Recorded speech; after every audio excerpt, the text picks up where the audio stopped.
Hello students, good morning. मैं पालाटी from N P सुनियावाली। आप सभी का एन पी सुनियावाली में स्वागत है। आज की जो हमारी वीडियो है, ये जो कल हमने कविता पढ़ी थी कबीर के पद, उनमें से उसकी प्रश्नोत्तरी को लेकर है। तो आज हम कबीरदास की जो हमने जो कल दोहे पढ़े थे, उनके जितने प्रश्नोत्तर बनते हैं जो महत्वपूर्ण हैं, उनके बारे में चर्चा करेंगे अभ्यास के प्रश्नोत्तर पर। चलो तो वीडियो शुरुआत करते हैं। आज का जो हमने इसमें प्रश्न लिया है वो इसका जो चौथा प्रश्न है उसको हमने लिया, कबीर ने अपने को दीवाना क्यों कहा है। कबीर जो खुद को दीवाना कहते हैं वो क्यों कहते हैं। तो कबीर की दृष्टि में मायामुक्त संसार और निर्गुण ईश्वर को पहचान लिया। कबीर की दृष्टि में क्या कबीर कहते हैं कि मैंने इस संसार के अंदर जो निर्गुण ईश्वर है इसको पहचान लिया है। उन्होंने सभी प्राणियों में उसी निर्गुण तत्व के दर्शन किए हैं। वो कहता है कि इस संसार के अंदर जितने भी प्राणी हैं उन सभी के अंदर परमात्मा समाहित और मैंने उसके दर्शन किए हुए है। ज्योति में ईश्वर सभी प्राणियों में जगमगा रहा है, यानी जो उस ईश्वर का जो प्रकाश है वो पूरे संसार के जितने प्राणी हैं सभी के अंदर जगमगा रहा है। ये मैंने पहचान लिया है। ईश्वर के इन रहस्यों को जानकर ही वे निडर हो गए। अब जब वो ईश्वर की पहचान कर लेता है तो वो अपने इस जीवन में निडर हो जाता है। अब उनमें माया संबंधी किसी प्रकार का मोह नहीं है। वो कहता है ना मोह है ना माया है, सब चीज़ें अधूरी है। ईश्वर एक सर्वोपरि है जो हमें मुक्ति को लेके जाता है और मैंने इस ईश्वर को पहचान लिया, इसलिए मैं भय मुक्त हो चुका हूँ। इसलिए वे निडर हो चुके, यानी भय मुक्त हो चुके हैं। अब वे दीवानों की भांति हर वस्तु व प्राणी में इसी ईश्वर के दर्शन करते हैं और उनकी अनुभूति में लीन रहते हैं। अब क्या करते हैं, वो दीवानों की भांति अपना व्यवहार करते हैं और प्राणियों के अंदर जो सभी प्राणियों को देखकर वो खुश होते हैं, यानी उसको ऐसा लगता है कि मैं ईश्वर के दर्शन कर रहा हूँ और अपने इसी अनुभूति के अंदर, यानी सुख की अनुभूति समझते हैं उसको और उसको लेकर वो खुश रहते हैं, अपने जीवन के अंदर लीन रहते हैं। तो कहने का तात्पर्य क्या है, कबीर ने अपने आप को दीवाना इसलिए कहा है क्योंकि उसने इस संसार के अंदर जो निर्गुण ईश्वर है उसको पहचान लिए। उसको ऐसा कबीरदास जी का ऐसा मानना है कि इस संसार के जितने प्राणी सब में ईश्वर समाहित है और जब मैंने उस ईश्वर के दर्शन कर लिए तो फिर मेरे को इस जीवन में किस प्रकार का डर है, यानी वो अपना व्यवहार है जो दीवानों की भांति लिए परमात्मा की अनुभूति में मस्त है, इसलिए खुद को उन्होंने दीवाना कहा है।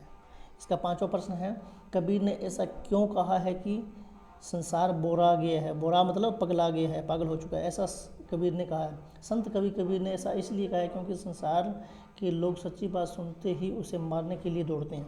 लोगों को जब सत्य बात से मुखरित किया जाता है तो वो मारने को दौड़ते हैं और झूठी बात पर विश्वास कर लेते हैं। और संसार के अंदर दिखावा वाली बातें होती हैं ना, तो लोग उस पर विश्वास कर लेते हैं। वे ईश्वर के एक स्वरूप को स्वीकार नहीं करते और उसके झूठे स्वरूप को पत्थरों और जो है वृक्षों में ढूंढते रहते हैं। अब परमात्मा के बारे में जब उनको ज्ञान दिया जाता है कि ईश्वर इस संसार के अंदर एक ही है तो उस चीज़ को वो नहीं मानते, लेकिन पत्थरों की जो मूर्तियाँ बनी हुई है या वृक्षों के, जैसे पीपल वगैरह जो वृक्ष होते हैं, बड़े वृक्ष होते हैं, वट वृक्ष, उनकी पूजा अर्चना में लगे रहते हैं। उनको लगता है कि हर जगह अलग अलग प्रकार के ईश्वर है, तो वो जो पाखंडी गुरु होते हैं उनकी बातें वो मान लेते हैं और जो सत्य कहने वाला होता है उनको वो पागल समझते हैं और वो उनको मारने को दौड़ते हैं। तो इसलिए जो कबीर जी है उनको ऐसा लगता है कि संसार है जो पगला गया है। वे बाहरी दिखावे में इस ईश्वर के स्वरूप को देखना चाहते हैं। क्या चाहते हैं, वे बाहरी दिखावे में इस ईश्वर को देखना चाहते हैं, परंतु अपने हृदय में उसके सच्चे स्वरूप को देख नहीं सकते। अब वो लोग क्या करते हैं, वो देखते हैं कि बाहर है कोई ईश्वर, लेकिन उनके अंदर जो ईश्वर समाहित है वो उसको देख ही नहीं पाते हैं। इन्हीं कारणों से कबीर ने जगत को बोराया हुआ बताया, यानी जगत को पगलाया हुआ बताया। अब कबीर जी क्या मानते हैं, कबीर जी का ये मानना है कि संसार के अंदर ना जितने प्राणी उनको सच्ची बात बताते थे वो मारने को दौड़ते हैं, जब झूठी बात कहते हैं तो वो विश्वास कर लेते हैं, यानी ईश्वर एक है ये बात बताए तो वो समझते नहीं है। लोग जो पाखंडी गुरु होते हैं वो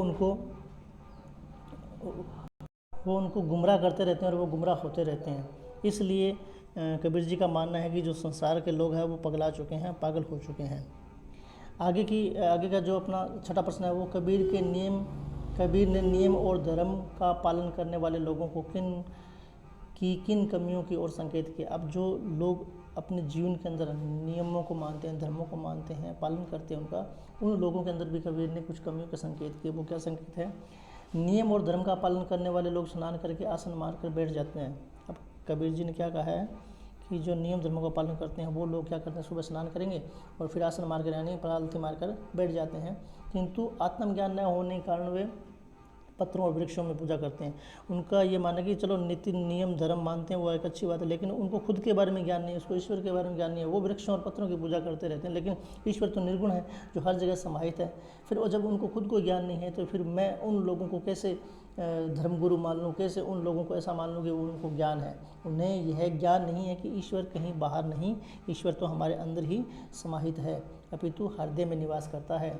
मैं मूर्ति पूजा और ग्रंथों को पढ़ने के कारण अहंकारी, वे लोग जो क्या होते हैं, वे मूर्ति पूजा और ग्रंथों के कारण अहंकारी बन जाते हैं और सार तत्वों को भूल जाते हैं। यानी उनको ऐसा लगता है कि हमने ग्रंथों को पढ़ लिया है, हम मूर्ति पूजा करते रहते हैं, यानी हमारे जैसा तपस्वी कोई नहीं, हमारे जैसा ज्ञानी कोई नहीं, इस अहंकार में बन जाते हैं और अपना मूल तत्व होता है उसको भूल जाते हैं। यानी ईश्वर क्या है, ईश्वर कहाँ है, इन सब बातों का उन्हें ज्ञान नहीं है। उन्हें सिर्फ वो ग्रंथों को पढ़कर पूजा पाठ करने से अहंकार आ जाता है और उनका ऐसा मानना होता है कि हम ही ईश्वर की देन है, हमसे ही ईश्वर है, हम ईश्वर से नहीं हैं। तो इस प्रकार वो उनकी कमियों को उजागर करते हैं।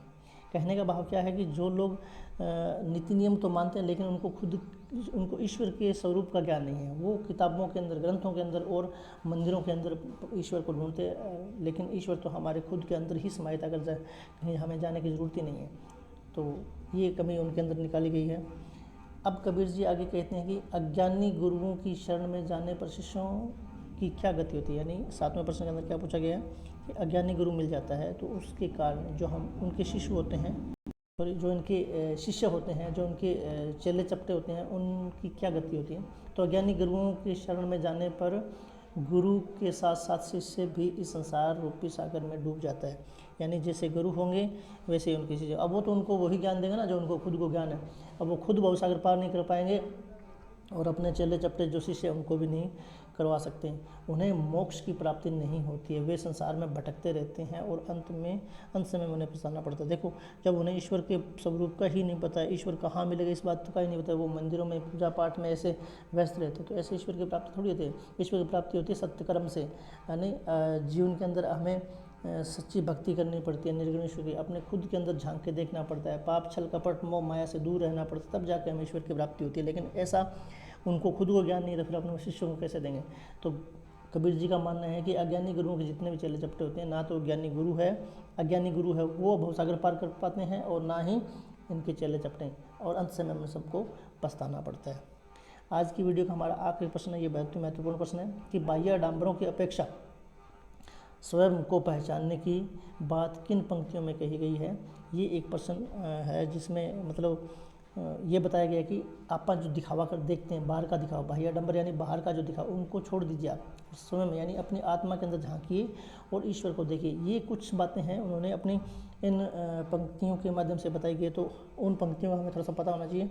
उसमें पहली पंक्ति है कि आत्म मारे पखानी से उनमें कछु नहीं ज्ञान, यानी जो लोग अपनी आत्मा को मारकर और पत्थरों को पूजते हैं उन लोगों में कोई ज्ञान नहीं है।